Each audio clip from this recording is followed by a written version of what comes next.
Welcome back to our channel. Before you spend that dime, look closer. Rare mint errors and hidden varieties could make it super valuable. Like and subscribe now. The year 1978 quietly entered the history of American coinage without much fanfare. It was a year nestled between greater design overhauls, a time when the U.S. Mint was focused more on volume than innovation.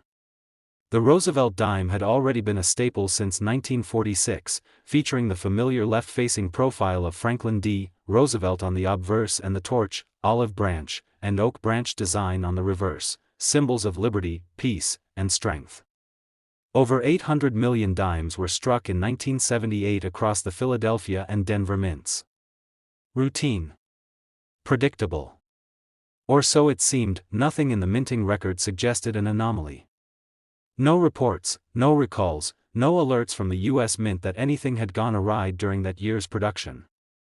But beneath the radar of documentation, a curious deviation began making its way into circulation.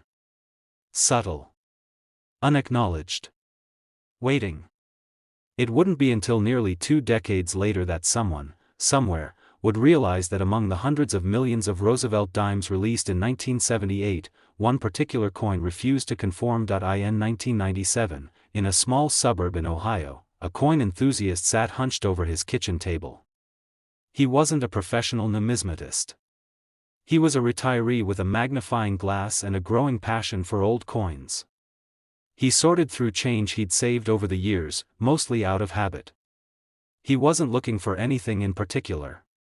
But something about one dime caught his eye. The edges felt rougher. Not filed or damaged, just not right. He examined it closer, rotating it slowly beneath the lamp's warm light. At first glance, it was unremarkable. The same Roosevelt profile. The familiar date, 1978. The Denver D mint mark sat in its usual place, slightly south of Roosevelt's neckline. But there was something strange about the rim. On the reverse, the torch looked slightly askew, almost like it had been tilted mid-strike. The edge's reading, the tiny grooves around the coin, was incomplete, fading into smoothness halfway around the circumference. He flipped the coin back and forth, puzzled. The thickness was uneven. And then he noticed it. The dime was struck off-center, just enough to cause Roosevelt's head to appear slightly shifted. Not dramatic, but unmistakable when viewed alongside other dimes. Stranger still, the coin felt lighter. He placed it on a scale and confirmed his suspicion. It was slightly underweight. Not by much. Just enough to matter. A ghost of a difference, convinced he'd stumbled onto something, he sent the coin for professional evaluation. It passed through the hands of 3 different experts. The verdict came back consistent but curious. The coin had been struck on a planchet intended for a different denomination, most likely a defective or misfed blank intended for a foreign coin. The U.S. Mint, at that time, produced coins for other countries on occasion, and sometimes errors resulted from mismatched stock slipping into the presses. This dime, it turned out, wasn't just struck off-center, it was struck on the wrong metal composition entirely. The coin's alloy was subtly different. Not immediately visible, but chemically distinct. It had the wrong inner core, leading to a slight shift in weight and resonance. Tests confirmed it had a copper-nickel blend inconsistent with the standard Roosevelt dime composition. Somehow, in the meticulous operations of the Denver Mint, a rogue blank had entered the press and been struck with a dime. It was an error of impossible odds. Word of the coin spread through numismatic circles. It was initially seen as a curiosity, a one-off mistake with limited implications. But over the next few years, whispers of similar 1978 dimes began to circulate. Not many, just a handful. Each with unique characteristics: off-center strikes, partial collar errors, wrong planchet compositions, and slight doubling around the word liberty. None were identical. But all were abnormal in just the right ways. The Ohio collector, meanwhile, held on to his coin. He declined multiple offers, even as the buzz around 1978 dimes grew louder. By 2005, a second verified specimen sold quietly through a private sale for $13,800. It was a coin struck on a planchet intended for a 10-cent coin from another country, most likely meant for Ecuador, a nation that had contracted with the U.S. Mint for coinage during that time. The error had no precedent in official records, yet it existed undeniably in metal and form. By 2010, another surfaced, this time in Arizona. This one bore an even more striking misalignment, with Roosevelt's profile nearly brushing the rim and the torch on the reverse partially missing. A professional grading service gave it an MS-64 error designation, and it sold at auction for $7,100. Coin by coin, the legend of the 1978 error dime began to take shape, not through mass media or flashy exposés, but through quiet transactions and collector whispers. Each coin added another brushstroke to a story no one expected to be written. The error had happened silently, with no official record of its occurrence. But its physical proof became its own witness. By 2018, values began to climb in earnest. A high-grade off-center specimen fetched $12,500, while another, showing a rare double strike, went for $17,200. Not just for the error, but because of the year.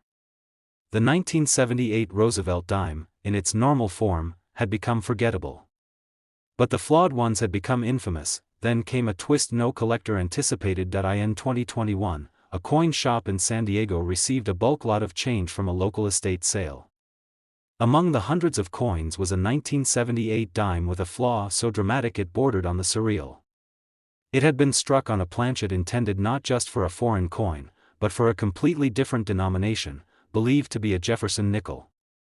The dime was significantly thicker than standard, bore incomplete reading, and had a dark, mismatched tonality. Yet the Roosevelt die had been applied with full force, imprinting the design across the foreign surface like a ghostly signature. Experts were stunned. This wasn't just an off-metal strike, it was a multi-error event. Wrong planchet. Off-center strike. Partial collar. And slight doubling on both obverse and reverse lettering. All in one coin. It was submitted for grading. It received an MS-63 designation, a high grade for a coin with such anomalies. The dime sold within days at an auction for $39,000. Quietly. No headlines. No media splash. Just a stunned group of collectors who knew what they had witnessed. The market changed overnight. Collectors who had once dismissed the 1978 dime as mundane began scouring old rolls.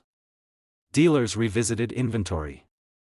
A new generation of hobbyists began asking questions about die varieties, planchet origins, and weight discrepancies.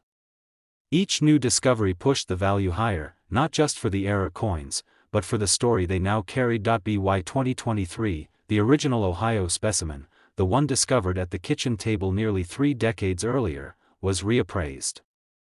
The collector, now in his late 70s, agreed to part with it under one condition: that it be displayed, not hidden. A private investor purchased the coin for $134,000 and later lent it to a traveling exhibit on minting errors hosted by a national numismatic museum. Other verified examples, depending on grade and specific type of error, now range in value from $46,000 on the low end to upwards of 6 figures. The coins are no longer anomalies. They are icons of hidden imperfection, tangible evidence that even in the most controlled environments, accidents leave behind beauty. And still, the hunt continues. Somewhere, lost in forgotten drawers, coffee cans, and desk organizers, may lie another rare 1978 dime, waiting. Not to be spent. Not to be discarded. But to be seen for what it truly is. A secret in plain sight. A mistake worth a fortune. A dime whose story is far greater than its face value ever promised. In 1993, the United States Mint was running at full speed. It was the early stretch of a decade that saw advancements in minting efficiency and quality control, yet the Roosevelt dime, which had remained largely unchanged since its introduction in 1946, continued to flow out of the Philadelphia and Denver mints with quiet reliability. Billions of coins circulated through vending machines, gas stations, cash registers, and household change jars, unnoticed and unremarkable. Among these, however, were a few that carried a flaw not immediately apparent: a deviation subtle enough to be missed for years. A dime that should have been no different from the rest, but that would go on to disturb the rhythm of predictability that the mint had so carefully constructed. On the surface, it looked like every other Roosevelt dime. The design was familiar: Franklin D. Roosevelt's resolute profile on the obverse, and on the reverse, the classic torch flanked by an olive branch and an oak branch, liberty, peace, and strength encapsulated in 10 cents of metal. But deep within this design lay a flaw that would surface decades later, creating ripples in the numismatic community. It began, almost innocently, in the spring of 2006 when a young college student in Oregon, sifting through a pile of coins to do laundry, paused at a single dime. At first, it was the color that caught her attention. The coin had an unusual tone, almost dull in comparison to the others, with a slightly off-hue silver that seemed to carry more warmth, an almost copper-like undertone. She dismissed it at first, but something kept her from feeding it into the laundry machine. She held it up against the light. The rim felt slightly different, partially smooth in places where it should have been reeded. And then she noticed something else. The date was perfectly struck, 1993. But Roosevelt's head, the profile so universally recognized, appeared marginally closer to the coin's edge than it should have been. She didn't know it then, but what she held was more than a dime, it was a numismatic puzzle. A misstrike that would soon become part of an unfolding rarity. She kept it in a desk drawer, thinking little of it until months later when her grandfather, a retired machinist and hobbyist coin collector, visited and took an interest. He weighed it on a scale he kept in his truck, an old, precise tool from his factory days, and frowned. The weight didn't match. It was too light. Fractionally, but consistently. They compared it to another 1993 dime, and it became clear, this coin had been struck on a wrong planchet. The next step was authentication. The dime was sent to a grading service, which confirmed what had only been speculation. The planchet was, in fact, intended for a foreign coin, struck with a U.S. dime die by mistake. This wasn't just an error. It was a double failure in protocol. First, a foreign blank had been mixed into U.S. production. Second, the quality control process had failed to detect and pull it before it entered circulation. The surface composition was slightly different than the standard copper-nickel-clad layer expected on U.S. dimes. Metallurgical testing revealed trace alloys not typical of U.S. coinage, most likely belonging to a Caribbean or Central American contract coin the U.S. Mint had been helping to produce at the time. That meant this 1993 Roosevelt dime had been struck on a miscast blank meant for another nation's currency, an anomaly that should never have occurred. It was the first of its kind reported. But not the last. As word spread through forums and collector newsletters, others began re-examining their collections. Another surfaced in Michigan, this time with a weakly struck obverse and a barely discernible rim. The reverse was oddly off-center, causing the oak branch to bleed into the edge of the coin. Upon inspection, the dime showed clear signs of being a partial collar error, struck while the planchet wasn't fully seated in the striking chamber. Then came the third find, in New Hampshire. This one was faintly double-struck, with Roosevelt's eye slightly duplicated and a shadow of the word Liberty sitting just above the true inscription. The coin was still in circulation, discovered in the change from a toll booth. It was quickly authenticated, and unlike the previous examples, had a slightly higher weight than standard, this time pointing to a planchet mix-up with a coin intended for a completely different denomination altogether. These weren't isolated mistakes. They pointed to a systemic moment, a brief window in 1993 when multiple errors escaped unnoticed through different minting stages. It was unclear whether the flaw came from Philadelphia or Denver, though most error specimens traced back to Denver, based on the mint marks. Regardless of origin, their rarity was undisputed. What made these error dimes even more intriguing was their variety. No two looked alike. Some bore off-metal signs, others were off-center or misaligned. Some featured partial brockage, others faint doubling or incomplete edges. Each carried a distinct fingerprint of failure, which paradoxically made them more valuable. By 2012, the Oregon dime, the first one discovered, was appraised at nearly $9,000, though the owner declined all offers. Over the years, its story continued to circulate. With each new authenticated specimen, prices began to climb. In 2016, a sharply misaligned 1993 dime with a visibly incomplete strike sold at auction for $18,400. Collectors who had once overlooked the Roosevelt series began viewing 1993 with a fresh sense of possibility. Every roll, every collection, every forgotten change jar became a potential goldmine. In 2019, a particularly pristine specimen was uncovered in a coin show in Chicago. A dealer had unknowingly placed it in a junk bin for face value. An observant teenager, searching through the discount tray, spotted the rim's partial collar and recognized the anomaly. The dime was authenticated, graded MS-65, and determined to have been struck on a South American planchet. It sold within a month for $41,000. The young collector used the money to fund his college tuition. As the story evolved, so did the market. Experts now categorize the rare 1993 Roosevelt dimes into three major error types: off-metal strikes, double strikes, and misaligned or partial collar errors. Each represented a failure in a different phase of the minting process, yet all led back to a single year, 1993. A year that had, until recently, slipped beneath the numismatic radar. Then, in 2022, a specimen surfaced that changed everything. In upstate New York, a private collector purchased a small estate lot from a retired mint employee's family. Among old tokens, metals, and common currency was a 1993 dime that appeared completely normal, at first. But under magnification, the coin revealed a full brockage error on the reverse. The torch was gone, replaced by a ghostly, inkest mirror of Roosevelt's head. The coin had been struck against another dime already struck, causing the reverse to carry a full impression of the obverse design, a minting phenomenon that's extremely rare and almost always caught during production. Experts who examined the coin were stunned. Not only was it a true brockage error, but it was perfectly centered and preserved in near mint condition. A grader declared it the cleanest Roosevelt dime error of its kind ever documented. The coin was placed in an exclusive auction catalog and was expected to break records. It sold $4,116,000. The result sent shockwaves through the collector world. What had once been considered an unremarkable year in dime production was now the epicenter of one of the rarest, most valuable error varieties in the series. Every verified specimen that surfaced afterward only reinforced its legend. Dealers reported renewed demand for 1993 dime rolls.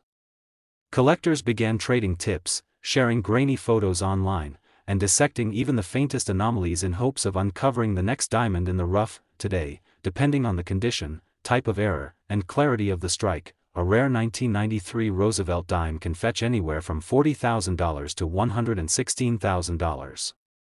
Its value no longer lies in metal, but in myth. In the quiet defiance of a coin that slipped through a system built for perfection. In a mistake so rare it rewrote the narrative of a year that had almost been forgotten, and still, somewhere, perhaps in an old wallet, a forgotten drawer, a dusty coin jar, another might exist. Waiting to be noticed. Waiting for the right light, the right eyes, and the right moment to reveal its story. 1 dime. 10 cents. But a value far beyond what its creators ever intended. In 2001, as the world turned its eyes to a new millennium and the digital age gained momentum, the United States Mint continued its tradition of precision and routine. Millions of Roosevelt dimes rolled off the presses from the Philadelphia and Denver facilities, destined for pockets, purses, soda machines, and bank vaults. The Roosevelt dime, first introduced in 1946, had by now become a fixture of everyday life. No one questioned it. No one expected it to change. And in 2001, it wasn't supposed to. Every dime bore the profile of Franklin D. Roosevelt on the obverse, facing left, with the word Liberty arched along the rim, and In God We Trust tucked just below the chin. The year sat cleanly to the right of his neckline, flanked by the small mint mark denoting where the coin had been struck. The reverse, equally consistent, featured a lit torch in the center, flanked by an olive branch on the left and an oak branch on the right, symbols of peace and strength, bound together by liberty. There were no commemorative designs, no planned alterations. Everything about the 2001 dime production was supposed to be standard. But sometimes, even in the most rigid systems, the unexpected slips through. In late 2010, a coin dealer in Nevada was sorting through bags of unsearched coins acquired from a local bank's discontinued coin return program. It was part of his weekly routine, buying bulk, sorting for silver or foreign coins, and reselling the rest. The 2001 dimes were among the most plentiful, a year he had grown used to skipping over. But as he slid another dime beneath his loupe, something made him pause. It wasn't the face of Roosevelt that caught his eye, but rather the space around it. The word "Liberty" was doubled. Not dramatically, but with just enough of a shadow to give the impression that something had gone wrong in the minting process. He flipped the coin. The reverse looked oddly mushy, with the torch appearing slightly blurred and shifted. The reading on the edge of the coin, the thin vertical grooves meant to prevent counterfeiting, was missing in one segment, as if the coin had been struck in a partially formed collar. He felt the coin in his fingers, weighed it, tilted it, watched the light bend across its surface. It didn't behave quite like the others. He weighed it next. Slightly under the standard 2.268 grams. Just a whisper below the threshold. It wasn't conclusive, but it was enough to pique his curiosity. He placed it in a flip, labeled it with a question mark, and added it to the small pile of maybes he'd accumulated over the years. But this one stuck with him. A few weeks later, at a coin show in Sacramento, he brought the coin to a friend, a fellow dealer and error coin specialist. Under professional magnification, the doubling became clearer. The coin had been struck by a die that had shifted during impact, resulting in what collectors call machine doubling, but something about it didn't match the typical characteristics. There was another anomaly. The surface texture was inconsistent. Areas near the rim were smoother, less detailed, as if the die hadn't fully met the planchet. Further testing confirmed what they began to suspect. The dime had been struck on a misaligned planchet. But not just misaligned, it was also slightly undersized. Experts concluded it had likely been a planchet intended for a foreign coin, mistakenly fed into the Roosevelt dime press. A rogue blank had slipped into the press and received the full impression of a U.S. dime design on metal never meant for it. This error was rare enough, but things escalated when additional inconsistencies were discovered on the same coin. A faint but unmistakable brockage imprint on the reverse, meaning the coin had been struck against another coin, creating a mirrored, distorted image on one side. The result was a dime with multiple error traits: off-metal composition, brockage, partial collar, and die misalignment. It was one of the rarest combinations possible. Word traveled quickly. Within the next 2 years, 3 more examples were found. One from Texas, another in South Carolina, and the third from Michigan. Each bore different combinations of errors. One showed a rotated die strike, another had visible lamination peeling near the date, and one had an unusual pattern of rim distortion that seemed almost intentional. But all shared one key factor: 2001. By 2015, error specialists began studying the year more closely. The Denver Mint had experienced several undocumented inconsistencies during that production cycle. It was rumored, though never officially confirmed, that a brief equipment recalibration error resulted in improperly mixed blanks being loaded into the dime presses for several hours. If true, that would explain the strange composition anomalies. The Nevada coin, now nicknamed the Phantom Dime by its finder, was graded by a top certification service and assigned an MS-64 error designation with full attribution. It was the first known multi-error 2001 Roosevelt dime verified by professionals, and it became something of a legend in collector circles. The original finder kept the coin for a few years, declining offers from interested buyers. At one point, he received an anonymous bid for $28,000, which he turned down. But the story didn't end there. In 2019, a previously unknown specimen surfaced from a Pennsylvania coin shop, discovered by a teenager who'd been given a jar of old coins from his grandfather. The coin, nearly flawless in condition, displayed a dramatic off-center strike with the date partially clipped off the rim. The reverse was visibly doubled, with the torch almost appearing to have a shadow behind it. It was sent in for grading and was returned with an MS-66 designation, a pristine example of a mint error preserved purely by accident. It sold at public auction $4.89, 500. The sale changed everything. The 2001 Roosevelt Dime was no longer just a quiet outlier. It was now a confirmed breeding ground for rare errors, and collectors took notice. Prices surged. Coin forums lit up with speculation. Dealers pulled old 2001 rolls from storage. Suddenly, what had once been a common, overlooked year became the centerpiece of error coin discussions. The number of authenticated rare 2001 dimes remains incredibly low. Only a handful have surfaced with multiple minting errors, and none are exactly alike. Each one tells its own story, struck on a wrong planchet, bearing a brockage imprint, showing signs of off-center force, or lacking full reading. Some even appear to have been struck using worn or improperly polished dies, adding yet another layer of imperfection to an already flawed creation. The mystique of the 2001 error dime lies not just in its physical flaws, but in the layers of silence surrounding it. There are no official mint records acknowledging the error. No formal recall. No public-facing document that confirms what collectors now know to be true, that for a short, undocumented window, something at the U.S. Mint deviated from perfection, and the coins that emerged during that time bore witness to it. Today, the few known examples have settled into private collections, museums, and high-security vaults. Their value continues to climb, driven by scarcity, mystery, and the irresistible allure of hidden history. Depending on the specific error type, condition, and provenance, a rare 2001 Roosevelt dime now commands between $34,000 and $105,000.1 coin. 1 year. A machine's momentary lapse turned into a lifetime of fascination. Somewhere, perhaps still sitting unnoticed in a forgotten drawer, another might exist, waiting for someone to turn it just the right way under the light and discover the story etched into its tiny, imperfect surface.